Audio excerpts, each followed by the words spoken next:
ఈ లంబాడిస్తున్నారు వాళ్ళందరూ జై శివలాల్ అని ప్రారంభిస్తాను నేను మాట్లాడినప్పుడల్లా. అలాగే ఆయన చెప్పానుగా ఈ విద్యుత్ శాఖ ఆయనతో చెప్పాను, స్వామీజీ మేము మళ్ళీ పిలుస్తాను, నేను రాను, మీరిక్కడ సేవాలాలు హాతీరాం బావాజీ రాణా ప్రతాప్ విగ్రహాలు పెడితేనే మీ ఊళ్ళో నన్ను పిలవండి, లేకపోతే రానని చెప్పా. ఎందుకు పెట్టావు, నీకు పౌరుషం లేదా? ప్రతి తాండాలో వాళ్ళు ముగ్గురు ఉండాలి. అలాగే పబ్లిక్లో చెప్తున్నాను, దీన్ని హైలైట్ చేయి. 10 ఏళ్ల క్రితం బంజారా గర్జన ఒకటి జరిగింది. మళ్ళీ ఇప్పుడు 2 రాష్ట్రాలు ఇవి, ఖమ్మం బోర్డర్ కదా, ఖమ్మం జిల్లాలో పెట్టాలి. నవంబర్లో డిసెంబర్లో ప్లాన్ చేయండి. ఆయనతో చెప్పాను. ఈ లంబాడీస్లో బుక్స్ బాగా రాస్తారు ఒక ఆయన, అనంతపురం జిల్లాలో ఉంటారు, కృష్ణమూర్తి గారు, అంతే 80 ఏళ్ళు అని.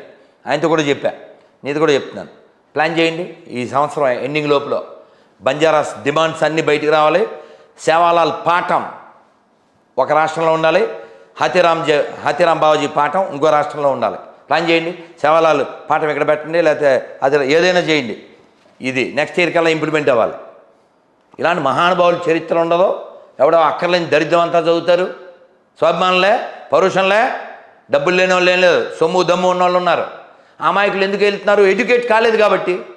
ఇప్పుడు ఇన్ని మాటలు ఎందుకు? ప్రశాంతంగా ఉన్న తాండాలు ఎక్కడో మారుమూలలో ఉంటాయి స్వామి, అక్కడ కూడా ఇలాంటివి జరుగుతుంటుంటే అసలు ఏం చెప్తారు బంజారా బిడ్డలకి? ఒక గురూజీగా స్వామీజీగా మీరు ఏం చెప్తారు? మీరు మహేంద్ర చూడండి నాన్న, మీరు నా ఫస్ట్ ఇంటర్వ్యూ ఇక్కడ అంజలి గారితో, ఆవిడ ఫస్ట్ క్వశ్చన్ గుర్తుందా? అద్భుతమైన క్వశ్చన్. అంటే నా ఆవేదనని గమనించి అడిగిన ప్రశ్న. ఎప్పటికీ నా ఆన్సర్ అదే ఉంటుంది. ఆవిడేమడిగింది, మీరు ఏ వీడియో చూసినా అలా కడుపులోంచి వచ్చినట్టు మీది బాధ లేకపోతే ఆవేదన ఏమిటి అని అడిగింది ఆవిడ. నాది ప్రపంచవ్యాప్త, అదేదో శ్రీశ్రీ చెప్తారా, నా బాధ ప్రపంచ బాధ అని. అలాగా ప్రపంచానికి బాధ ఉండకూడదనేది నా బాధ. సరే, ప్రపంచం అంతా మనం ఏం చేయలేం, కానీ గొప్ప నేల కదా ఇది. అవును, ఈ గొప్ప నేలలో గొప్ప వారికి వారసులం కదా మనం. జస్ట్ ఉదాహరణకు చెప్తున్నాను, మనం తాండాలోకి వెళ్ళే ముందు అలా శ్రీకాకుళం వెళ్దాం. అంటే మన తాండాకి వెళ్ళే ముందు అట్నుంచి అలా తీసుకుని వద్దాం. శ్రీకాకుళంలో ఆ జిల్లాలో పుట్టిన గొప్పోళ్ళు అన్నాం అనుకోండి, చాలామంది రావచ్చు. ఫేమస్ పర్సన్ అంటే ఒక పర్సన్, ఆయన పేరు కలియుగ భీముడు అని పిలువబడినవాడు. ఎవరు తెలుసా? కోడి రామూర్తి నాయుడు గారు. ఆయన పేరు, ఇంటి పేరులో కోడి ఉందని ఆయన కోడి తినలే. ఆయన చెస్ట్ మీద ఏనుగుని నిలబెట్టుకున్నాడు. ఓ చెక్క వేసి చెస్ట్ మీద ఏనుగుని నిలబెట్టుకున్నాడు. కెపాసిటీ ఉంది, అది కెపాసిటీ. శాంపిల్కి చెప్పా. ఇప్పటికీ మీరు శ్రీకాకుళం పల్లెల్లోకి వెళ్ళండి, అక్కడ ఉండే తల్లులు ఆ సాంప్రదాయానికి అనుగుణంగా ఆ లావులో కాళ్ళకి ఆ వెండి ఆ కంకణాలు చేతులకి వేసుకుంటారు. నేను ఒక పేరు చెప్పా.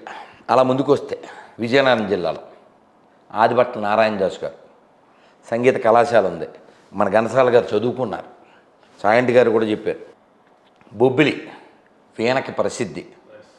వీరరక్తపు దార వారవోసిన సీమ, పలనాడు నీదెరా వెలనాడు నీదెరా, బాలచంద్రుడు చూడ ఎవడోయి, తాండ పాపయ్యగూడ నీవోడోయ్, తాండ పాపయ్యగూడ నీవోడోయ్, చెయ్యెత్తి జై కొట్టు తెలుగోడా, గతమెంతో ఘనకీర్తి కలవోడా. సో మన గతం చాలా గొప్పది. ఈ గతం మరిచిన వాడే మతం మారి కథమైపోతాడు. అది నా బాధ. మీ అమ్మా నాన్న, మా అమ్మా నాన్న భూమి మీద ఉన్నా లేకపోయినా వాళ్ళని తిడితే, వాళ్ళ ఫోటో మీద ఏదైనా వేస్తే మనకు కడుపు కాలుతుంది, ఎందుకంటే వాళ్ళకి పుట్టాం కాబట్టి. కానీ మతం మారిన వాడికి అమ్మా నాన్నకి వాల్యూ ఉండదు, తన పూర్వీకులపై వాల్యూ ఉండదు, దేశ జెండాకి వాల్యూ ఉండదు. నాతో డిబేట్కి రావాలంటే వాడు వందే మాతరం పాడాలి, వాడు జనగణమన పాడాలి, జాతీయ జెండా శాల్యూట్ కొట్టాలి, ఈ దేశాన్ని మొక్కలు చెయ్యాలి అని చెప్పిన వాడి మతస్థుల్ని వాడు ఏకి పారేయాలి.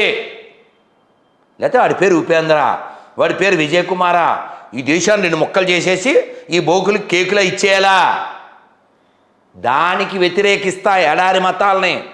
దేహాలని ముక్కలు చేస్తాయి, దేశాలని ముక్కలు చేస్తాయి, కుటుంబాలను ముక్కలు చేస్తాయి, చేసినాయి. అందుకని నా కోపం వాళ్ళ మీద ఉండదు. ఇన్ని జరిగినా అన్ని మతాలు ఒకటే అనే దరిద్రుల మీద ఉంటుంది. ఎందుకంటే వాడి ఇంటి దొంగ. సో అక్కడ ఆదిభట్ల నారాయణ దాస్ గారు, ఆయన పేరు తెలుసా? హరికథా పితామహులు. ఈ నెల 27 నుంచి 31 వరకు 5 రోజులు మన కరట కళ్యాణి గారు ఆయన సంగీత వారోత్సవాలు, ఆయన హరికథ వారోత్సవం చేస్తున్నారు. సో మళ్ళీ బహుశా నెలాఖరికి వస్తా. సో ఆదిభట్ల నారాయణ దాస్ గారు ఈ హరికథని చాలా చక్కగా మేళవించారు. అద్భుతం, అద్భుతం. ఆయన శిష్యుల్లో ప్రశిష్యుల్లో ఇప్పటికీ అంత అద్భుతంగా చెప్పేవాళ్ళు ఉన్నారు. అలాంటి వారిలో ఒకరు నాకు చాలా ఇష్టమైన వారు, ప్రస్తుత నవీన కాలానికి తగ్గట్టు ఉండేటువంటి వారు సింహాచల శాస్త్రి గారు. మన అంజలి గారితో ఇంటర్వ్యూ చేసినప్పుడు కూడా చెప్పాను. ఎందుకు ఇష్టం అంటే ఈ నవీన కాలానికి తగ్గట్టు హరికథ చెప్తారు. Is highly educated. తిరుపతి సంగీత కళాశాలకి ప్రిన్సిపల్గా చేశారు వారు. వారు అంటారు, ఎప్పటికయ్యేది ప్రస్తుతం ఆ టాకి అదస్ హార్ట్ను హట్టింపక హట్టివ్వక ఎస్కేపీ తిరుగువాడు ఎక్స్పర్ట్ సుమతి అంటారు. అలా సరే. సో ఆదిభట్ల నారాయణ దాస్ గారు, ఆయన విగ్రహం విశాఖపట్నం ఎయిర్పోర్ట్లో ఉంటుంది. నేను ఎప్పుడు వెళ్ళినా ప్రణామం చేసి ఆయనతో సెల్ఫీ తీసుకుని వస్తాను. సో మహనీయులు పుట్టిన నేల. ఆయన ఎంత గొప్పవాడంటే, ఏమండి మీరు రాస్తారు కదూ, పలానా ఆయన మీద ఏమి రాయలేదనుకుంటా అన్నాడంట ఓ స్టేషన్ మాస్టర్. శిష్యుని పిలిచి, ఒరే ఇంకా ఎంత టైం ఉంది రైలు కన్నా, అరగంట ఉంది గురుగారు అన్నాడు. అయితే వాళ్ళ దగ్గర రఫ్ పేపర్లు ఉంటాయి కదా, ఒకవైపు వాడిని అది ఇచ్చేయి అని పేపర్లు తెచ్చి అరగంటలో బుక్ రాసేయాలండి. అలా 8 భాషలు వచ్చిన మహనీయుడు ఆయన. భయంకరమైన ఎండ అంట, 52 degrees. పరిస్థితి పెట్టాలో రాలిపోయే పరిస్థితి. వాళ్ళ అమ్మగారు, ఏరా ఏమీ చేయలేమా అంటే, అమ్మ పరమశివుడిని ఆరాధన చేద్దాం అని గొడుగు తీసుకుని చెప్పులు వేసుకోకుండా ఆ ఎండలో శివాలయానికి వెళ్ళా. గొడుగు ఎందుకురా, మరి వానొద్దుగా, అప్పుడు ఇంటికి రావాలిగా, ఫెయిత్ జోన్. అలా వెళ్ళి, అది ఆయన ఏం చదివారో నాకు గుర్తులేదు, భయంకర 7 రోజులు వాన వచ్చిందంట విజయనగరంలో. ఏడో 1000 ఏళ్ల క్రితం కాదు, 100 ఏళ్ల క్రితం, గట్టిగా 100 ఏళ్ళు కూడా అయ్యి ఉండదు. అలాంటి మహనీయులు పుట్టారు. అలా విశాఖపట్నం రండి, అక్కడ ఎందరో మహనీయులు. అలా తూర్పుగోదావరి రండి. ఆ విశాఖపట్నం అంటే నాకు తగరపు వలసలో శ్రీభాష్యం అప్పలాచార్యుల వారికి ఓ నాయుడు గారు, ఆయన మంచి యంగగా ఉన్నప్పుడు ఆయనే చెప్పారు, బాబు రామాయణం చదువుతావా అన్నారట. ఆయనే చెప్పుకుంటారు ఆయన యొక్క ఉపన్యాసాలు. అప్పుడే వ్యాకరణం అది చదువుకుని కాస్త గర్వంగా ఉన్నాను. ఆయన రామాయణం చదువుతావా అన్నారు. చదువుతానండి అన్నాను. అదే ఈ రోజుకి నాకు రక్షగా ఉంది. ప్రతి సంవత్సరం శ్రీరామనవమికి ముందు రామాయణం చెప్పడం నాకు తప్పనిసరి, ఎవరన్నా పిలిచినా పిలవకపోయినా అని. ఆయన పేరేంటి తెలుసా? నడిచే రామాయణం. మన చాగంటి గారికి ఇన్స్పిరేషన్ ఎవరంటే ఉపన్యాసాల విషయంలో వారు శ్రీభాష్యం అప్పలాచార్యులు విశాఖపట్నం. ఇంకా ఎందరో, అందరి పేర్లు నేను చెప్పలేకపోవచ్చు. అలా తూర్పుగోదావరికి వచ్చేయండి. ఓ డొక్కా సీతమ్మ, ఓ కందుకూరి. వీళ్ళు కాకుండా మీకు తెలియని ఒక గొప్ప ఆయన పరిచయం చేయాలి. ఆ పిల్లోని ఇక్కడ రమ్మన్నాను యాక్చువల్గా. అయితే వాడు నేను కాదండి మా నాన్నగారు వస్తారు అని చెప్పాడు. ఆ పిల్లోడు ఇక్కడే ఉంటాడు. ఇంతకీ ఎవరా గొప్పతనం అంటే, సర్దార్ కాటను అది కట్టాడు అని చెప్తారా? ఏం కట్టాడు? ధవళేశ్వరం. సర్దార్ కాటను ధవళేశ్వరం బ్యాజ్ కట్టాడని చెప్తారు కదా.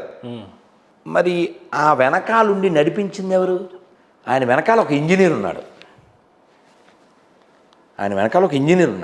ఆ ఇంజనీరు ధవళేశ్వరం.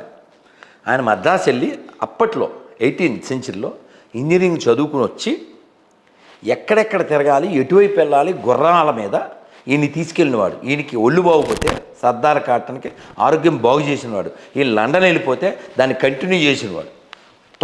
తొలి తెలుగు ఇంజనీర్ వాళ్ళ మునిమనవడితో నేను మాట్లాడదాం అనుకున్నాను, మీరు వస్తాడు. సో అలా గ్రేట్ పర్సనాలిటీస్.